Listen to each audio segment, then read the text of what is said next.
Hello all. In today's video, I am going to explain answers of some important questions from photosynthesis. The first question is, all plants give out oxygen during day and carbon dioxide during night. Do you agree with this statement? Give reason. The answer is yes, we agree with the statement that all plants give out oxygen during day and carbon dioxide during night. Why? Because plants are performing photosynthesis during daytime and oxygen is the byproduct of the photosynthesis process. So they are liberating oxygen, they are giving oxygen during daytime. Now, what about night time? At night, there is no light, so plants are not performing photosynthesis. So plants are not giving oxygen during night time. They are consuming oxygen. They are performing respiration at night time. So answer will be during day photosynthesis is going on, so oxygen is liberated from the plant body as byproduct of photosynthesis.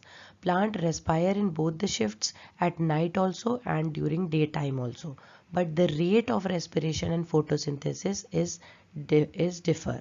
Photosynthesis is going on in a very fast way in daytime as compared to nighttime. So during the daytime, they are performing photosynthesis fastly and they are giving oxygen. But during night time, when there is no light, they perform respiration in a very fast rate. So the rate of photosynthesis is more in day and rate of respiration is more in night. Now we are moving towards question number 2. How do the guard cells regulate opening and closing of stomatal pores? Stomatal pores are the tiny pores present on the green parts, basically present on the leaves of plants. These guard cells are bean-shaped or kidney-shaped cells.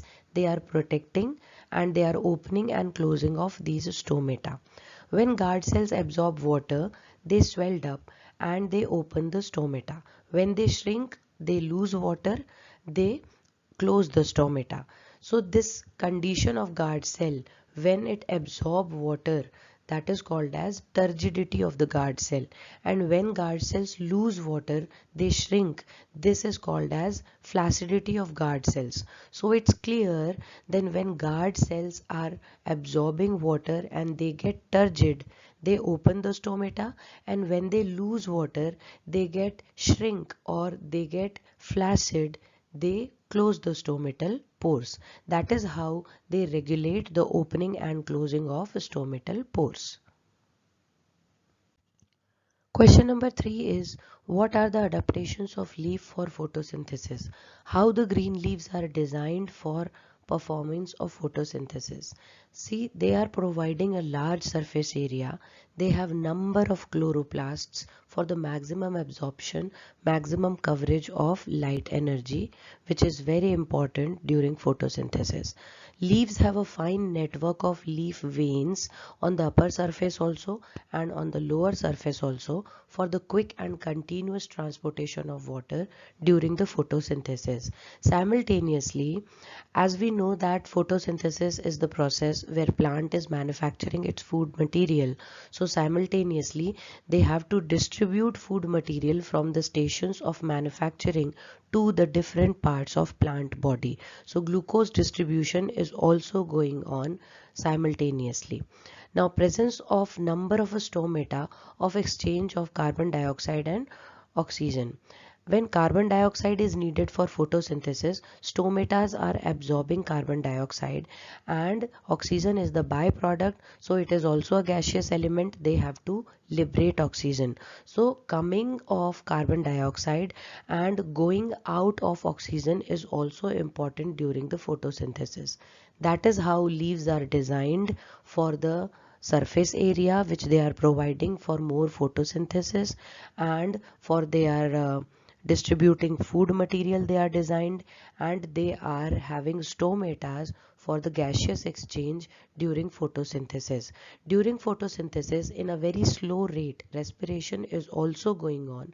That is why the role of a stomata is very important. For photosynthesis, they are absorbing carbon dioxide and liberating oxygen. For respiration, they are utilizing oxygen and liberating carbon dioxide, but in a very slow rate. That is how the leaves are adapted, or the leaves are very importantly designed for the process of photosynthesis as well as respiration. Question number 4 is, what is common for cuscuta, ticks and leeches? First of all, we have to identify the type of organisms. Cuscuta is a plant, ticks and leeches are insects. Cuscuta is a plant parasite, ticks and leeches are animal parasites. So cuscuta, ticks and leeches, all three are parasites. They derive their food from other organisms. Though cuscuta is a plant, it lacks chlorophyll, it doesn't have chlorophyll, that is why it is dependent on other plant species. It derives its food material from the plant body by sucking up cell sap with the help of its hookers and suckers. Ticks and leeches suck blood from the animal body and satisfy their need of nutrients. So cuscuta and ticks and leeches, they are parasites dependent on other organisms. They are following holozoic mode of nutrition, and under holozoic mode of nutrition, the type of nutrition is parasitic mode of nutrition. Question number 5 is, why is it necessary to place a plant in the dark before starting an experiment on photosynthesis? Explain. According to NCERT, we have two activities, Activity 6.1 and Activity 6.2, which shows that raw materials are important for photosynthesis. We are keeping plant in the dark. That means plant is not getting light, which is very important raw material during photosynthesis. So plant is not getting light. So from where it is taking its food material? It is utilizing the stored food material. So plant used up all the starch prepared previously, and plant stores starch in the storage places of the plant body. So it is using each and every molecule of a starch when it is not preparing food material, when it is not performing photosynthesis, because there is no light, there is absence of light.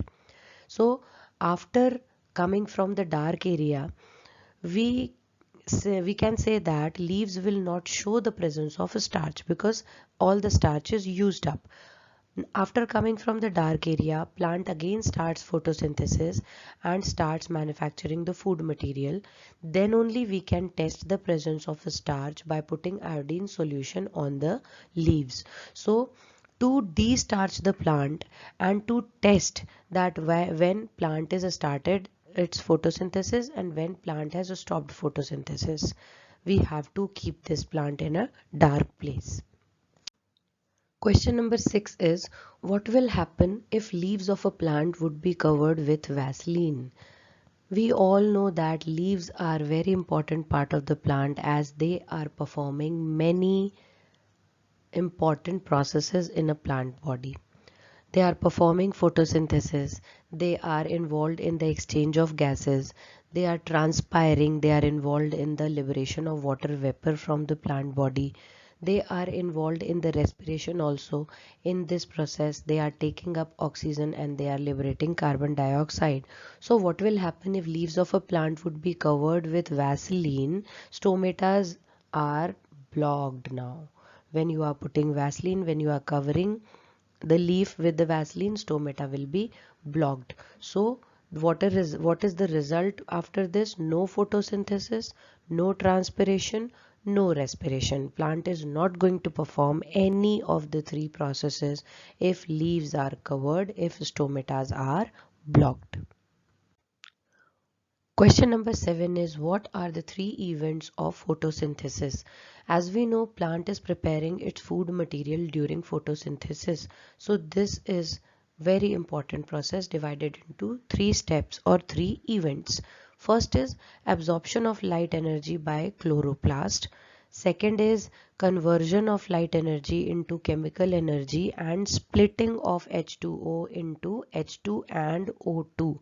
This complete point has two parts. First is conversion of light energy to chemical energy, and second part is splitting or breakdown of H2O or water into H2 and O2. Third point is reduction of carbon dioxide to carbohydrate.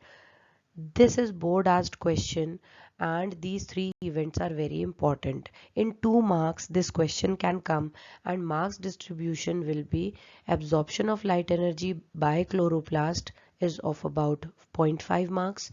The second point, conversion of light energy to chemical energy and splitting of H2O into H2 and O2 is of 1 marks, and reduction of carbon dioxide to carbohydrate is of 0.5 marks. So this important question must be prepared thoroughly, and do not skip any of the keyword from this answer. Please do not write half of the answer or incomplete answer, that you are writing absorption of light energy only. By chloroplast is very important. So complete the answer and write complete three events. Please do not skip any of the part, any of the keyword from the answer. So these were the answers of some important questions. As far as your examination is concerned, as far as your routine test is concerned, these concepts are very easy concepts.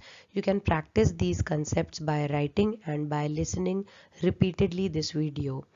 If you want any more question and answer discussions, please let me know by commenting after this video. Till then, study well. I'll be back with the more informative videos. Thank you so much for watching.